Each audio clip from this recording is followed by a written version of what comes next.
Khổng Tử từng nói, quân tử cầu ở mình, tiểu nhân cầu ở người.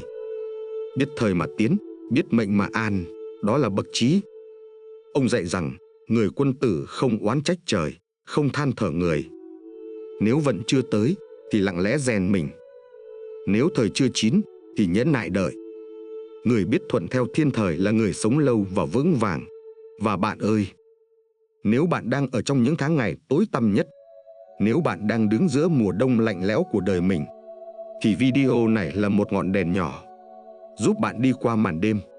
Chỉ để nói một điều, hãy tiếp tục, vì thời của bạn rồi sẽ đến. Đã bao lần bạn nỗ lực hết mình, nhưng kết quả lại chẳng như mong muốn. Đã bao lần bạn gắng gượng bước tiếp, nhưng mọi cánh cửa đều khép chặt. Bạn từng tin rằng chỉ cần đủ cố gắng, mọi thứ rồi sẽ đến.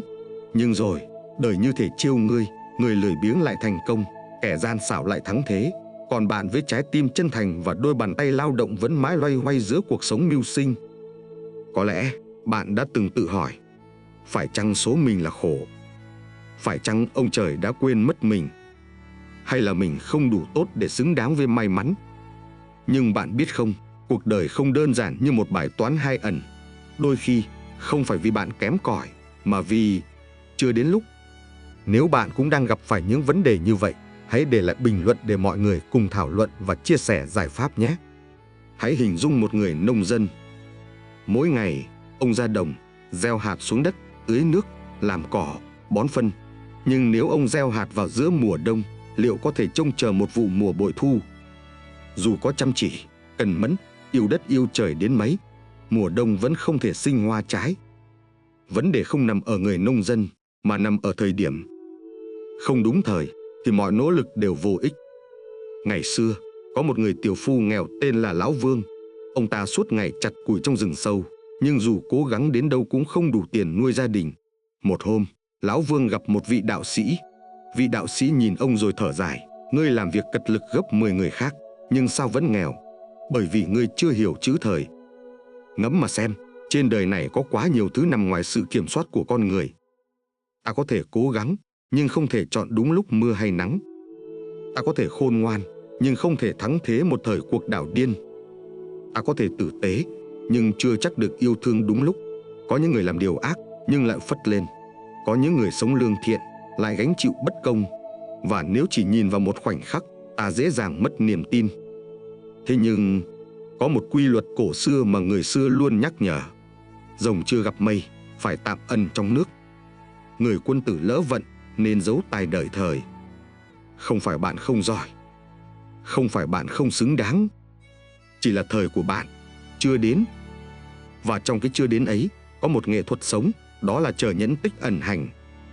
Chúng ta sẽ cùng nhau đi sâu hơn vào khái niệm thời vận, số mệnh và đạo xử thế. Không phải để bó tay chấp nhận, mà để hiểu, để thuận, để dẫn, để truyền.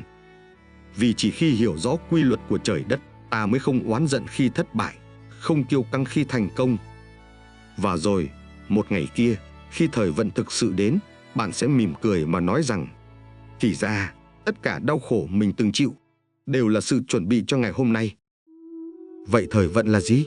Nếu bạn đang đứng trước một cánh cửa đóng kín, bạn sẽ làm gì? Gõ thật mạnh để cầu mong ai đó mở ra, tìm chìa khóa, hay đạp tung cửa mà xông vào? Trong đời, có những cánh cửa không thể mở, đơn giản vì chưa đến lúc. Và đó là lúc ta cần hiểu sâu về một khái niệm cổ xưa mà người xưa gọi là thời vận. Thời vận là gì? Trong chữ Hán, thời là thời điểm, vận là sự chuyển động hay còn hiểu là thế vận của con người trong một thời khắc nhất định. Ngắn gọn mà sâu sắc, thời vận là đúng lúc, đúng thế, đúng hoàn cảnh. Một người có tài mà sinh ra giữa thời loạn có thể bị giết hại. Một kẻ tầm thường nhưng sinh đúng chỗ lại có thể lên ngôi hoàng đế. Tài năng là quan trọng, nhưng chỉ khi gặp đúng thời, tài năng ấy mới nở rộ như hoa đúng mùa. Số mệnh là nền, thời vận là biến số. Người xưa có câu, số do trời định, mệnh do tâm tạo, vận tùy thời mà chuyển. Số là cái gốc như bạn được sinh ra ở đâu, trong gia cảnh nào. Mệnh là sự phát triển từ cái gốc ấy, là cách bạn hành xử, lựa chọn, sống như thế nào. Vận là cái thay đổi không ngừng do trời đất xoay chuyển, cũng do nhân duyên, phúc báo, trí tuệ và thời thế tạo thành. Vì thế, Người tài chưa chắc đã thành công nếu vận chưa tới. Người yếu kém đôi khi lại thắng thế vì hợp thời. Lúc chưa đúng thời, im lặng là vàng. Ở thời Tam Quốc, Gia Cát Lượng nổi danh là bậc kỳ tài. Nhưng bạn biết không, ông ẩn mình nơi lều tranh suốt 10 năm, không ra làm quan, không cầu danh vọng. Tào Tháo đã khuynh đảo triều đình, Lưu Bị cũng bôn ba khắp nơi. Và người thiên hạ đều nói, kẻ có tài như Gia Cát, sao không ra giúp đời. Ông chỉ mỉm cười, trả lời một người học trò: thời chưa tới, vội ra tay là chuốc họa. Chỉ khi Lưu Bị 3 lần đến mời lòng chân thành lay động trời đất, ông mới gật đầu. Thời đã tới, nay là lúc hành sự. Từ đó, Gia Cát Lượng bước ra, trở thành biểu tượng cho kẻ chí biết chờ thời. Vậy thế nào là hợp thời? Một người giỏi không nhất thiết phải xuất hiện sớm. Một trái cây ngon không cần chín ép. Hợp thời là khi bạn đủ chín về năng lực, thời thế đang cần người như bạn, môi trường cho phép bạn phát triển mà không bị triệt tiêu, không sớm không muộn, vừa vặn. Và đôi khi, để đến được vừa vặn ấy, bạn cần chờ đợi trong im lặng nhiều năm. Vận tốt chưa chắc là do may mắn. Có những người trúng số đó là vận tốt. Nhưng nếu họ không có nền tảng đạo đức tâm lý kiểm soát, thì chỉ sau vài năm, tiền cũng mất, người cũng tan. Vận tốt thực sự là gì? Là khi bạn đủ tĩnh tâm để nhận ra cơ hội và đủ bản lĩnh để giữ lấy nó. Vận xấu chưa hẳn là xui. Đó có thể là khoảng thời gian bạn được rèn giũa trong bóng tối, như một thanh kiếm còn đỏ lửa chưa được rút ra khỏi bao. Vận tốt không phải là mọi thứ suôn sẻ. Nhiều người hiểu sai rằng vận tốt nghĩa là mọi việc thuận lợi, không gặp thử thách. Không, vận tốt đôi khi chính là gặp đúng thử thách, đúng người, đúng sai lầm để bạn lớn lên đúng lúc. Vì thế, người có vận gặp đúng người thầy, gặp đúng thất bại để trưởng thành, gặp đúng áp lực để bộc lộ phẩm chất. Nó không êm ái, nhưng nó đúng. Bạn có biết cây tre trong năm đầu tiên hầu như không cao lên. Nó chỉ mọc được vài cm dù được tưới nước và chăm sóc kỹ càng. Người trồng đôi khi tưởng nó đã chết, nhưng thực ra nó đang âm thầm cắm rễ sâu hàng mét dưới lòng đất.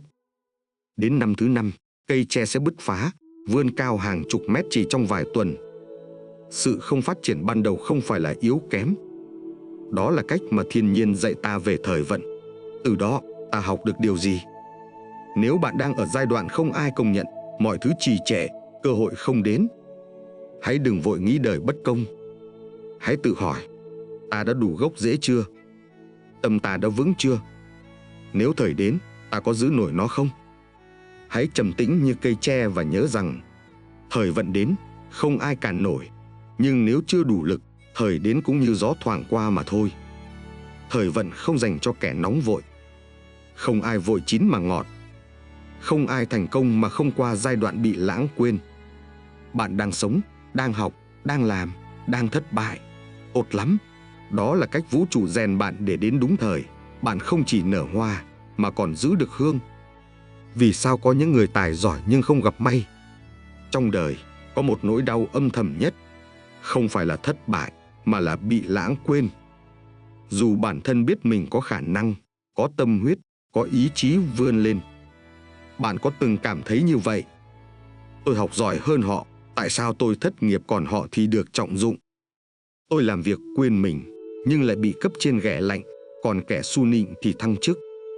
Tôi có năng lực, sao không ai cho tôi cơ hội? Hàng ngàn câu hỏi như thế, không ai chưa từng nghĩ qua.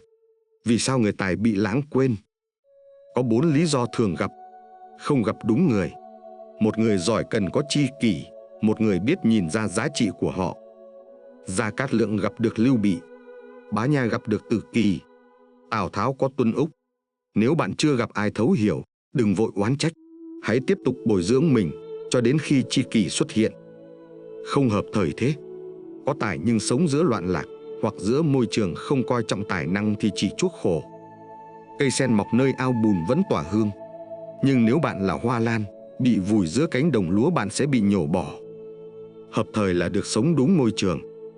Tính cách làm lu mờ tài năng. Người quá tự tin dễ bị xem là kiêu ngạo. Người quá thẳng thắn dễ bị ghét bỏ. Không phải tài không có, mà là không biết ẩn mình khi cần thiết. Người xưa dạy, tàng phong, dưỡng khí khi động mới không bị gió cuốn. Chưa đủ phúc đức để giữ vận, cũng có người gặp thời, nhưng ngạo mạn, nóng vội, kiêu căng, nên vận đến rồi cũng đi. Người xưa nói, đức mỏng khó giữ phúc dày. Tài năng có thể đem đến cơ hội, nhưng chính đức hạnh mới giữ được may mắn lâu dài. Khi tài năng chưa được công nhận, bạn cần làm gì? Đừng mất niềm tin vào chính mình. Đừng so sánh mình với người khác. Đừng chờ người khác công nhận mới sống tử tế. Thay vào đó, làm tốt việc của mình, dù không ai để ý. Giữ lòng khiêm tốn, học hỏi không ngừng. Duy trì lòng tin rằng, thời tới, bạn sẽ sẵn sàng. Người quân tử dưỡng đức 10 năm, chỉ để dùng một lần khi thời vận đến. Người tài không sợ bị thử thách. Người tài không sợ bị lãng quên. Điều họ sợ nhất là đến khi thời vận gõ cửa, họ lại chưa đủ vững chãi để đón nhận. Vì thế, hãy sống như thể vận may sẽ đến vào ngày mai và bạn không được phép chưa sẵn sàng. Làm sao để nhận ra thời vận của mình đang đến gần? Bạn có bao giờ có cảm giác đột nhiên gặp nhiều người tốt giúp đỡ mình? Việc từng rất khó, bỗng trôi chảy lạ thường. Hay trong lòng bỗng có một trực giác mạnh mẽ rằng sắp có chuyện lớn xảy ra. Đó không phải ngẫu nhiên. Đó là những tín hiệu mờ nhạt nhưng rõ ràng rằng thời vận đang tới gần. Vận may luôn có dấu hiệu báo trước. Vận mệnh không đến đột ngột như một cơn giông, mà luôn thì thầm từ xa. Người có tâm quan sát, người sống sâu lắng mới nhận ra. Đại sự chưa đến, thường có dấu hiệu nhỏ lặp lại. Vận may không gõ cửa bằng tiếng ồn, mà bước vào bằng im lặng. Dấu hiệu bên trong khi tâm bạn thay đổi. Tâm bắt đầu tĩnh hơn. Bạn không còn nóng nảy trước chuyện nhỏ. Không còn ham muốn phải hơn thua với đời. Bắt đầu biết chờ đợi, biết nhìn người bằng ánh mắt bao dung. Đó là dấu hiệu tâm đã trưởng thành, chuẩn bị gánh được vận lớn. Giống như ruộng đã cày, mầm mới mọc. Trực giác mạnh mẽ hơn. Bạn bỗng cảm thấy rõ ràng, đây là cơ hội của mình. Hay không nên đi hướng này. Và sau đó, bạn thấy mình đúng. Trực giác chính là trí tuệ sâu trong vô thức, hoạt động khi bạn sống chân thành và tĩnh tại. Dấu hiệu từ hoàn cảnh khi đời đổi vận. Gặp nhiều người quý. Khi bạn bắt đầu gặp những người có tâm, có tầm, có lòng tốt, đó là dấu hiệu môi trường đang chuyển. Thời vận tốt luôn đi cùng thiện duyên. Như trời trước khi mưa sẽ có gió mát. Vận may trước khi tới sẽ có người dẫn đường. Mọi việc bắt đầu thuận lợi. Công việc từng bế tắc nay trôi chảy. Ý tưởng từng không ai tin nay được ủng hộ. Sức khỏe bạn cải thiện, tinh thần bạn sáng hơn. Đừng xem thường sự thuận lợi bất ngờ, vì đó là làn sóng mở đầu của thời cơ. Khi vận may đến, bạn cần làm gì? Không cần làm nhiều hơn, chỉ cần đúng hơn. Sống chân thật, làm người tử tế, không cần diễn. Giữ lời hứa, nhất là lời hứa với chính mình. Kỷ luật, vận may không dung người lười nhác. Ghi nhận và biết ơn, mỗi lần gặp may, hãy nói cảm ơn. Càng cảm ơn vận càng đến. Càng oán trách vận càng xa. Thời vận không vỗ vai bạn, nó lặng lẽ trôi qua, chỉ người tỉnh mới thấy. Khi mọi thứ trở nên lặng, đó là lúc đại sự sắp đến. Khi tâm bạn không còn rối bời, đó là lúc vận may đang chạm ngõ. Hãy trở thành người biết lắng nghe tiếng gọi không lời của số mệnh. Bởi khi thời đến, không ai ngăn bạn được. Và nếu bạn không sẵn sàng, chính bạn sẽ là người bỏ lỡ.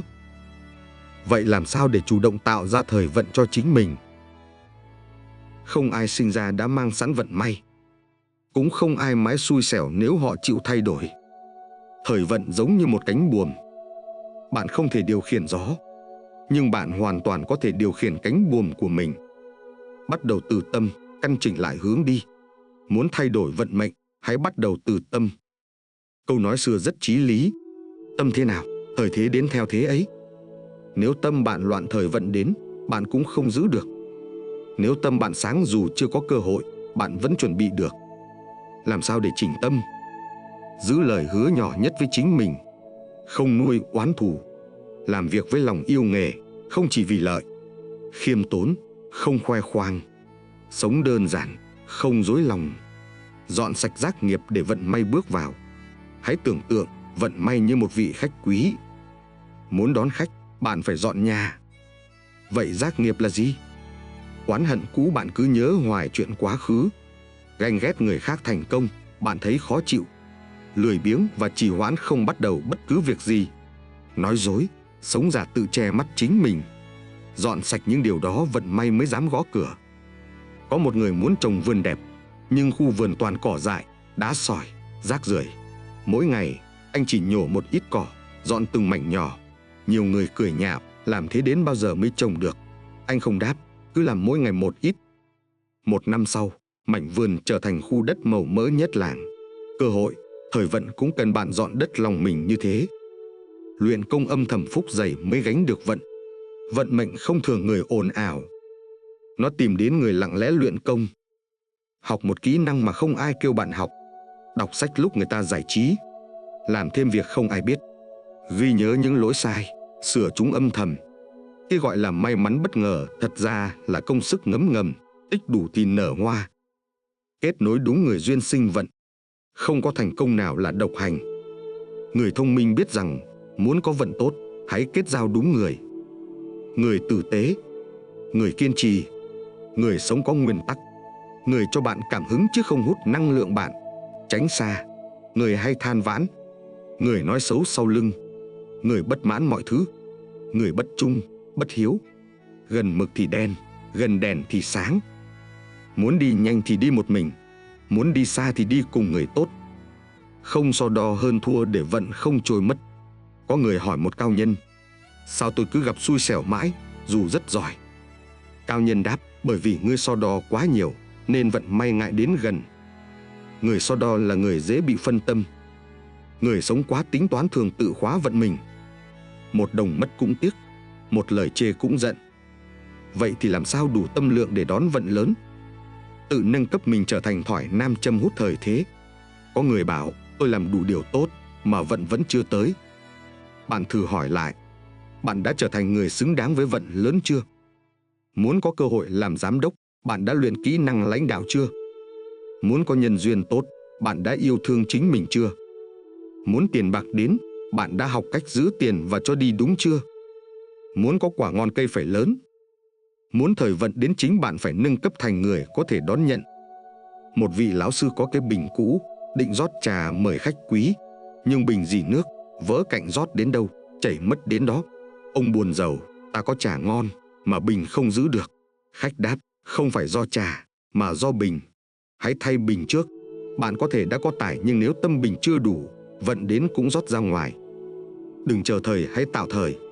Tăng Sĩ Cường từng nói, thời chưa tới, đừng cưỡng cầu sinh sự. Nhưng ông cũng dạy, hành động hợp thời, ắt gây dựng được đại nghiệp. Nghĩa là không cưỡng cầu, nhưng cũng không ỷ lại chờ may mắn. Không nóng vội, nhưng cũng không thụ động mặc kệ số phận. Hành động là điều bắt buộc, chờ đợi chỉ là chiến lược. Không ai có quyền lấy đi thời vận của bạn, chỉ có bạn tự từ chối nó khi bạn không chuẩn bị sẵn sàng. Hãy là người dọn lòng mỗi ngày như người dọn vườn. Một ngày kia, bạn sẽ thấy hoa vận nở rộ, và bạn sẽ mỉm cười, không có gì là ngẫu nhiên cả. Khi gặp thời, phải giữ vận như thế nào? Gặp thời dễ, giữ được thời khó hơn nhiều. Có người cả đời chỉ gặp thời đúng một lần. Có người nhiều lần gặp thời, nhưng lần nào cũng để tuột mất. Vì sao? Vì họ chưa hiểu một điều. Đức dày mới gánh được lộc lớn, tâm vững mới giữ được vận dài. Khi vận tới, càng phải khiêm nhường hơn. Vận tốt thường làm người ta ảo tưởng, nghĩ rằng mình giỏi, mình xứng đáng, quên mất những ngày gian nan đã trải. Bắt đầu nhìn người bằng nửa con mắt, đó là lúc vận bắt đầu rạn nứt. Cây cao dễ gãy, sóng lớn dễ vỡ. Người càng thành công càng phải cúi đầu. Người khiêm nhường trước thời thế như thuyền hạ buồm trước gió to. Lớn hơn không lật, không trôi, không mất phương hướng. Không phô trương, giữ phúc phần yên lặng. Có người vừa có chút thành tựu là phải khoe. Nhà mới, xe mới, bạn gái đẹp, thành tích lớn. Nhưng cổ nhân dạy, phúc họa vô môn, do người tự chuốc. Thành công mà không biết ẩn mình là tự rước họa vào thân. Vận đến hãy giữ trong tim, hành trong lặng thầm. Phúc phần giống như nước trong chung, càng kín, càng giữ được lâu. Đừng vội tiêu hết phúc báo. Vận may giống như tài khoản ngân hàng vô hình. Bạn tiêu từng hành động, từng lời nói, từng thái độ sống. Mỗi lần giúp người, phúc tăng lên. Mỗi lần xem thường người khác, phúc rút bớt. Mỗi lần khoe khoang, chê bai, sân si là đang xài phúc mà không biết. Có người cả đời tích phúc, nhưng chỉ một lần ngạo mạn phúc tan như mây khói. Vậy nên, khi đang trên đỉnh càng phải biết dừng, biết giữ, biết tránh. Câu chuyện về hai người thợ mộc. Hai người thợ mộc giỏi ngang nhau. Một người luôn giữ phép, khiêm tốn, không nhận công trạng. Người kia, sau vài lần được khen, bắt đầu ngạo mạn. Người thứ hai dần mất khách, tiếng xấu lan xa. Người đầu tiên, vì giữ đạo, sau được mời làm trưởng lò, phúc lộc đầy đủ. Không phải do tay nghề, mà do cách giữ vận khác nhau. Giữ lòng biết ơn để vận không rời xa. Thời vận là kết quả của bao người giúp đỡ, bao bài học đã qua, bao giọt mồ hôi không ai thấy. Nếu bạn nghĩ mình xứng đáng có tất cả, vận sẽ rời đi. Nếu bạn biết ơn, vận sẽ ở lại. Một người càng vươn cao, càng phải thường xuyên cúi đầu cảm tạ. Trái tim biết ơn chính là hú vàng giữ chặt phúc báo. Tiếp tục sống tử tế không vì thành công mà thay đổi phẩm hạnh. Có người nói, tôi từng tử tế nhưng không ai công nhận. Bây giờ tôi thành công rồi, tôi chẳng cần ai cả. Đó là khi vận chuyển từ dương sang âm. Vì vận tốt không phải là đích đến, nó là giai đoạn thử thách tâm bạn. Vẫn sống tử tế dù không cần, vẫn giúp người dù không ai biết, vẫn giữ lời hứa dù không bị ép buộc. Đó là cách giữ vận bền lâu, không bao giờ bị rơi đài bất ngờ. Biết chia sẻ phúc lộc, vận mới không bị nghẽn. Tiền tài, danh tiếng, vận tốt nếu giữ riêng sẽ bị tắc. Nếu biết chia sẻ sẽ tự sinh sôi. Giúp người khó hơn mình, truyền kinh nghiệm cho người mới, chia cơ hội cho người đáng tin, đầu tư vào người có tiềm năng, cho đi đúng cách là đang nhân vận lên gấp bội. Giữ lại hết cho mình, vận mệnh sẽ dừng ở đó. Giữ thân, giữ tâm, giữ tầm nhìn. Cuối cùng, 3 điều giúp giữ vững thời vận lâu dài. 1. Giữ thân không sa ngã vào hưởng thụ, cám dỗ. 2. Giữ tâm không dao động vì lời khen, chê của người khác. 3. Giữ tầm nhìn luôn nghĩ xa hơn một bước. Kẻ tầm thường dùng vận tốt để ăn chơi. Người khôn ngoan dùng vận tốt để gieo tiếp tương lai. Gặp thời chưa phải là thắng lợi. Giữ được thời mới là đỉnh cao. Lúc khổ, bạn học được bản lĩnh. Lúc sướng, bạn phải luyện được phẩm hạnh.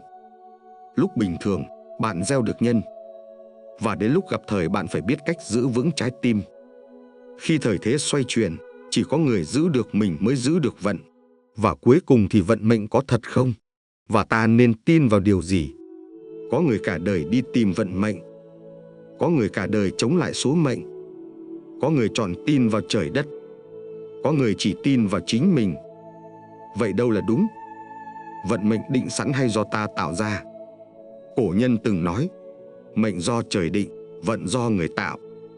Theo triết lý phương Đông, mệnh là phần cố định như ngày sinh, gia cảnh, thân thế, nhưng vận là phần có thể thay đổi như công danh, sự nghiệp, hôn nhân, sức khỏe. Ví dụ, một người sinh ra trong hoàn cảnh nghèo khó, mệnh, nhưng nếu chăm chỉ học hành, rèn luyện bản thân, họ có thể đạt được thành công, vận. Triết lý phương Đông, vận mệnh là kết quả của hành động. Phật giáo cho rằng, vận mệnh của chúng ta tùy theo nghiệp lực thay đổi trong từng phút giây. Điều này có nghĩa là mỗi hành động, lời nói, suy nghĩ của chúng ta đều tạo ra nghiệp, ảnh hưởng đến vận mệnh hiện tại và tương lai. Triết lý phương Tây, tự do ý chí và trách nhiệm cá nhân. Triết gia Jean-Paul Sartre nói, con người bị kết án phải tự do. Ông cho rằng, không có định mệnh nào cả. Chúng ta hoàn toàn tự do lựa chọn và chịu trách nhiệm về cuộc sống của mình. Vận mệnh là sự kết hợp giữa định mệnh và tự do. Vậy, vận mệnh có thật không? Có lẽ, vận mệnh là sự kết hợp giữa những yếu tố không thể thay đổi và những lựa chọn của chính chúng ta. Chúng ta không thể chọn nơi mình sinh ra, nhưng có thể chọn cách sống, cách đối mặt với hoàn cảnh. Câu chuyện về Viên Liễu Phàm, tác giả Liễu Phàm Tứ Huấn. Viên Liễu Phàm là một quan lại thời nhà Minh. Ông từng được một thầy bói dự đoán chi tiết về cuộc đời mình, và mọi việc xảy ra đúng như lời tiên đoán. Tuy nhiên, sau khi gặp một thiền sư, ông nhận ra rằng bằng cách tu dưỡng đạo đức và hành thiện, ông có thể thay đổi vận mệnh của mình. Và quả thật, cuộc đời ông đã thay đổi theo hướng tích cực. Vận mệnh không phải là một bản án định sẵn, mà là một hành trình mà chúng ta có thể định hình bằng chính hành động và thái độ sống của mình. Gieo suy nghĩ, gặt hành động. Gieo hành động, gặt thói quen. Gieo thói quen, gặt tính cách. Gieo tính cách, gặt số phận. Cảm ơn bạn đã đồng hành cùng Cổ Học Tinh Hoa đến hết video. Chúc bạn luôn vững bước trên con đường mình chọn.